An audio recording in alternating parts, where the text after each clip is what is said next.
ताज्या घडामोडी आणि नवीन बातम्या पाहण्यासाठी आमचं मी साक्षीदार हे चॅनल सबस्क्राईब करा. चारचाकी कारने दुचाकीला धडक दिल्याने यात पनवेल तालुक्यातील दापोली येथील राहुल रामचंद्र जितेकर वय 32 याचा मृत्यू झाला. या प्रकरणी सेंट्रो कार क्रमांक MS01 AE 1096 वरील चालक कैलास बाळू खार्डे राहणार सेक्टर 1 करंजाडे यांच्या विरोधात पनवेल शहर पोलीस ठाण्यात गुन्हा दाखल करण्यात आला.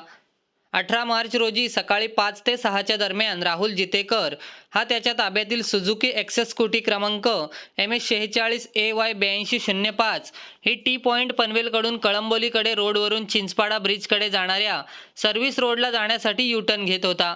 यावेळी चिंचपाडा ब्रिजकडून कळंबोली सर्कलकडे येणाऱ्या सर्व्हिस रोडने सेंट्रो कार क्रमांक MS01 AE 1096 वरील चालक कैलास बाळू खार्डे यांनी त्याच्या ताब्यातील गाडी भरधाव वेगाने चालवली आणि स्कूटीला समोरून बाजूने जोराची ठोकर मारून अपघात केला.